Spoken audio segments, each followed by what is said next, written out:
साथियों नमस्कार, स्वागत है आप सभी का आपके अपने YouTube प्लेटफॉर्म पर। तो बहुत सारे बच्चों के मन में एक सवाल निकल करके आ रहा है। सवाल क्या निकल करके आ रहा है?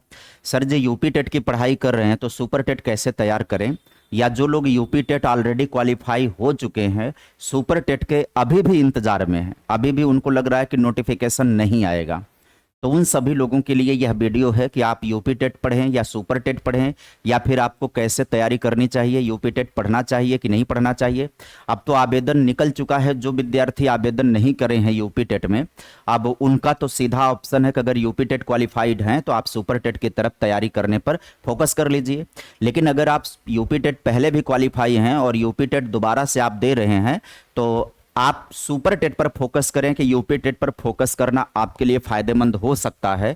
यह वीडियो आप सभी के लिए है, नए बच्चों के लिए भी, पुराने बच्चों के लिए भी है, जिनको एक बेहतर मैं जानकारी दे सकता हूं, एक मार्गदर्शन दे सकता हूं, सुझाव दे सकता हूं, आपके तैयारी के दिशा और दशा को बदलने में मददगार हो सकता है। तो आइए इस मुद्दे की बात करें कि यूपी टेट पढ़ें या सुपर टेट पढ़ें, कि केवल सुपर टेट पढ़ें या केवल यूपी टेट पर पहले फोकस करें। सबसे बड़ी कंफ्यूजन आज की दूर होगी आप सभी के मन और मस्तिष्क में जो चल रही कंफ्यूजन है। आइए, आप में से बहुत से छात्र लगातार सवाल कर रहे हैं कि क्या यूपी टेट और सुपर टेट की तैयारी एक साथ की जा सकती है या पहले सिर्फ यूपी टेट पर ही फोकस करें। ज्यादातर सवाल यही हैं, वीडियो कमेंट के माध्यम से भी, फेसबुक मैसेज के माध्यम से भी, इंस्टाग्राम मैसेज के माध्यम से और व्हाट्सएप मैसेज के माध्यम से भी ये जानकारियां पूछी जा रही हैं। जाहिर सी बात है, विद्यार्थियों को ये लग रहा है कि गुरुजी कुछ न कुछ दिशा निर्देश देंगे जो उचित होगा हमारे संदर्भ में। तो हमने भी एक प्रयास किया है कि आपको एक बेहतर गाइडलाइन प्रदान करें। इस एक लाइन में जवाब है कि बिल्कुल हाँ, समझदारी इसी में है कि आप दोनों की तैयारी एक साथ करें, लेकिन कैसे दोनों की तैयारी एक साथ करें यह जानना बहुत जरूरी बात है। यूपी टेट जो है वो आपके लिए नींव का काम करेगी और सुपर टेट आपकी भव्य इमारत है जो आपके जीवन को बुलंद करेगी और आपके जीवन स्तर को बेहतर। यूपी टेट आपकी नींव हो जाएगी, सुपर टेट उस पर बनने वाली, बिना नींव के इमारत नहीं बन सकती है। सिर्फ नींव बनाकर छोड़ देने से इमारत नहीं तैयार हो जाती है। अब इसका लॉजिक आप समझिए, एक एक करके जानकारी आपको लॉजिकल समझाऊंगा, कुछ भी हवा हवाई बातें नहीं है।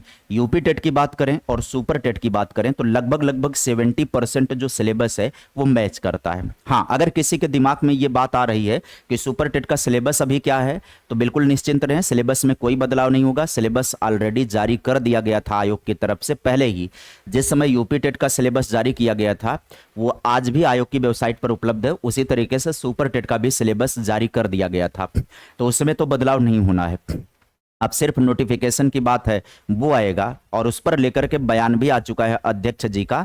उन्होंने कहा कि अभी नगरीय क्षेत्रों का अध्याचन हमें ऑफलाइन प्राप्त हुआ है, ग्रामीण क्षेत्रों पर भी अध्याचन की प्रक्रिया को लेकर के चर्चा चल रही है, काम चल रहा है। ग्रामीण क्षेत्र के स्कूलों में भी अध्याचन जल्द ही आ जाएगा। ये कल शाम अध्यक्ष जी का अनऑफिशियल बयान है। अनऑफिशियल बयान का मतलब यह है कि वो बातचीत के दौरान, मीडिया से बातचीत के दौरान उन्होंने यह जानकारी दी है, लेकिन अभी उसे प्रकाशित नहीं किया जा सकता है, क्योंकि जब तक ऑफिशियली वो क्लियर नहीं हो जाता है तब तक वो प्रकाशित नहीं होगा। तो ये तय मान लीजिए कि ग्रामीण क्षेत्रों में भी वैकेंसी आएगी। नगरीय क्षेत्रों का कंफर्म है 11,508 पद हैं।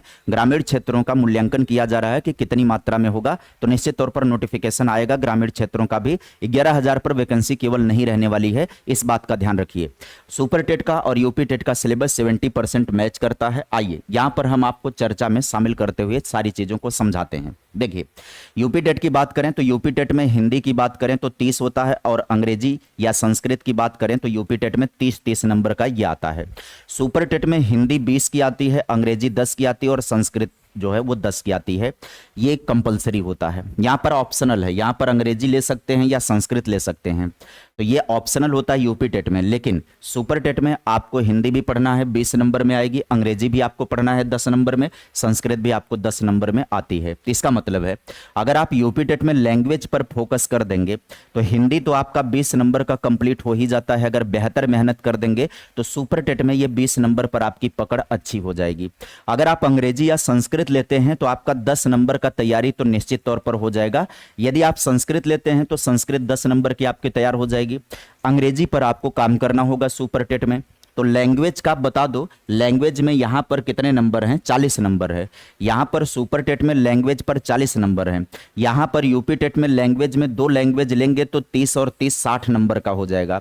अगर आप तैयारी करोगे तो इसमें से केवल 10 नंबर आपका बचेगा, बाकी आपका 13, यानी कि 90% आपका लैंग्वेज जो है यूपी टेट पढ़ने से, सीरियसली पढ़ने से तैयार हो जाएगा। हाँ, सीरियसली पढ़ने से, ये बात बोल रहा हूं, क्योंकि पात्रता परीक्षा में थोड़ी सी लापरवाही तो हो ही जाती है कि चलो यार पात्रता परीक्षा हम इसको क्वालिफाई कर ही जाएंगे, लेकिन यहां मेरिट वाली बात आती है। यहीं पर सीरियस हो जाइए, जो पढ़िए ऐसा मान करके पढ़िए कि आप यूपी टेट नहीं दे रहे हैं, आप सुपर टेट दे रहे हैं।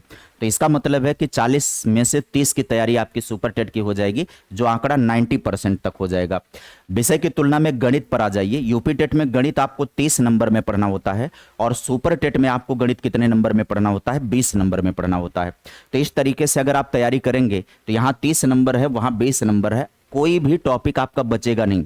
यहां पर बहुत ही सीरियस पढ़ेंगे तो सुपर टेट में आपका काम आसान हो जाएगा, 20 नंबर की तैयारी हो जाएगी। तो अभी तक आपकी तैयारी लैंग्वेज और मैथ को मिलाकर के कितना हो गई, 30 20 50 नंबर आपका कवर हो गया। अभी आगे बढ़िएगा, 50 नंबर आपका कवर हो जाएगा। जो गणित यूपी टेट 30 में है, यूपी टेट में 30 में है, वही बेसिक एडवांस गणित सुपर टेट में कितना हो जाता है, 20 अंकों में हो जाता है। अब अगली बात कर देते हैं, विज्ञान और पर्यावरण की बात कर देते हैं। यूपी टेट में आपको ईवीएस पढ़ना होता है 30 नंबर में। अगर आप प्राइमरी की तैयारी कर रहे हैं तो ईवीएस पढ़ना होता है 30 नंबर का। सुपर टेट में आपको साइंस पढ़ना होता है कितने नंबर में, 10 नंबर में आपको साइंस पढ़ना होता है। तो बात करें 10 नंबर में आपको साइंस, तो ईवीएस का 30 अंक आपके सुपर टेट के कहां काम आने वाला है, सुपर टेट के विज्ञान पोर्शन में थोड़ा काम आएगा और थोड़ा आपका सामाजिक अध्ययन, सामान्य जानकारियों में काम आएगा 10 नंबर का। सुपर टेट में भी पर्यावरण होता है भाई, भूगोल, पर्यावरण, करंट अफेयर्स और जानकारी जो सामान्य जानकारी है उसमें आपका काम कर जाएगा। तो साइंस में भी ईवीएस काम करेगा और करंट अफेयर्स और जीके जीएस में ईवीएस में काम करेगा, सुपर टेट में भी ये काम करेगा। तो ये लगभग आपका कितने नंबर का काम कर देगा, साइंस में लगभग 4 नंबर का काम कर देगा। और आपके बाकी एसएसटी की बात करें या ईवीएस या इन्वायरमेंटल या जियोग्राफी की बात कर ले तो उसमें भी काम कर देगा, तकरीबन 5 नंबर का काम हो जाएगा, 9 नंबर की बात आ जाएगी। तो अभी तक आपका 59 नंबर आपको कॉमन मिल गया, 59 आपको कॉमन मिल गया। अब आगे चलिएगा, अगली बात पर चलेंगे। तो यूपी टेट में सीडीपी की बात करें तो 30 नंबर में सीडीपी आती है, जिसमें से बाल मनोविज्ञान 10 नंबर का होता है। इसमें से कुछ एक चैप्टर को छोड़ दें तो यूपी टेट में आपका कंप्लीट तैयारी हो जाता है। शिक्षण कौशल की बात करें तो केवल 2 चैप्टर इसमें छूट जाता है, जो वर्तमान भारतीय समाज, प्रारंभिक शिक्षा और प्रारंभिक शिक्षा के नवीन प्रयास है और आरंभिक पठन कौशल है। शिक्षण कौशल में केवल सुपर टेट में यही 3 चैप्टर छूटेगा, बाकी इसका लगभग हिस्सा तैयार हो जाएगा। मतलब 10 में से 6 नंबर आपका यूपी टेट में तैयार हो जाएगा और 10 में से 10 नंबर आपका बाल मनोविज्ञान का तैयार हो जाएगा, यानी कि 30 नंबर में से तकरीबन 15 नंबर आपका तैयार हो जाएगा यूपी टेट के जरिए। 15 नंबर सीधे तैयार हो जाएगा। अगर टेढ़े देखा जाए तो लगभग कवर हो जाएगा, लेकिन अगर सीधे तौर पर कहा जाए तो 15 नंबर आपका यूपी टेट पढ़ने से सुपर टेट का सीडीपी तैयार हो जाएगा। तो अब हिसाब से बात करेंगे तो यहां पर 59 में 15 जोड़ दीजिएगा तो 9 5 कितना हो जाता है भाई, 14 हो जाता है, 5 1 6 1 7, 74 नंबर की तैयारी अभी तक आपका कॉमन हो गया। जीवन कौशल केवल आपके सुपर टेट का पार्ट होता है, जो 10 नंबर में आता है, वो केवल और केवल सुपर टेट में पढ़ने को मिलता है। अब अगली बात पर चलिएगा। इस हिसाब से अगर देखा जाए तो यहां पर एक कॉमन सिलेबस का मास्टर चार्ट आपको दे दूं कि हिंदी में 30 नंबर है और सुपर टेट में 20 नंबर है। यहां पर अंग्रेजी या संस्कृत में कोई एक 30 नंबर में चुनते हैं, यहां पर दोनों अनिवार्य हो जाता है 20 नंबर में। गणित में यहां 30 आता है यूपी टेट में और यहां पर सुपर टेट में क्या आता है, 20 में आता है। अब आगे बात कर लीजिएगा, कॉमन सिलेबस के अगले चार्ट पर चलेंगे तो पर्यावरण और विज्ञान की बात करें तो यूपी टेट में 30 है और सुपर टेट में 20 + 10 30 नंबर में आता है यहां पर। तो यूपी टेट का ईवीएस बहुत विस्तृत है, जो सुपर टेट के विज्ञान और भूगोल को भी कवर कर लेता है। बाल विकास में 30 नंबर है, 30 में बाल मनोविज्ञान, शिक्षण कौशल, जीवन कौशल। यूपी टेट का सीडीपी ही सुपर टेट के इन तीनों हिस्सों में आता है, यानी कि असली न्यू आपकी कहां पड़ जाती है, असली न्यू आपकी पड़ जाती है यहां पर। इस हिसाब से अगर देखेंगे, कैलकुलेट करके पूरी बातों को देखेंगे तो हमने तो आप सभी को बताया कितना, 74 नंबर को लेकर के बताया, क्लियरली 74 नंबर बताया। अगर इनडायरेक्टली थोड़ा सा और विस्तार से जाएंगे तो यह तैयारी आपकी तकरीबन 100 नंबर की तैयारी हो जाती है, जो यूपी टेट के दम पर आप कर लोगे। यूपी यूपी टेट के दम पर आप 100 नंबर की तैयारी सुपर टेट की आपकी हो जाएगी।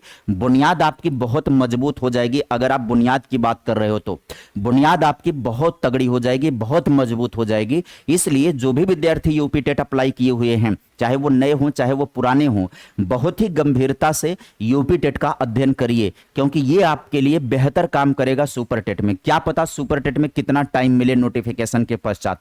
हो सकता है कि सुपर टेट का नोटिफिकेशन आपको कई बार ऐसा भी लगने लग जाए कि नोटिफिकेशन ही नहीं आएगा क्या, इस डाउट में आप पड़े रह जाएंगे। नोटिफिकेशन ही नहीं आएगा क्या, हो सकता है अंदरूनी तैयारी चलते चलते चलते चलते अचानक से जब सब लोग एकदम से शांत हो जाएं, सुपर टेट का नोटिफिकेशन देकर के 25 दिन, 28 दिन, 32 दिन, 35 दिन का समय दे दे और परीक्षा करवा दे। ऐसा हुआ है 68,000 की वैकेंसी में भी, ऐसा हुआ है 69,000 की वैकेंसी में भी। तो इतिहास अपने आप को दोहराता है, इससे भी हमेशा सतर्क रहने की जरूरत है। तो यूपी टेट को आप अपने तैयारी की आधारशिला बना लीजिए और ये मान लीजिए कि आज अगर आप यूपी टेट का आवेदन कर रखे हैं तो आप यह मान करके चलिए कि आप सुपर टेट की तैयारी कर रहे हैं और आपको सुपर टेट आने वाले समय में देने को मिलेगा। चाहे वो नवंबर में देने को मिले, चाहे वो दिसंबर में, चाहे वो अक्टूबर में ही देने को मिल जाए, आप उस हिसाब से दिमाग बना करके चलिएगा, माइंड मेकअप करके चलिएगा, तो आप बेहतर कर सकते हो। तब आप कंपटीशन में आ सकते हो। यदि आप अचानक से सुपर टेट का नोटिफिकेशन आने के बाद जागृत होगे तो हो सकता है कि आपका नुकसान हो जाए। तो साथियों, मिलते रहेंगे इसी तरीके से, इंफॉर्मेशन आपको देते रहेंगे, मोटिवेशन प्रदान करते रहेंगे। चैनल पर यदि आप नए हैं तो सब्सक्राइब कर लीजिएगा। वीडियो को यहां तक देखा है तो लाइक और सब्सक्राइब करके ही जाइएगा।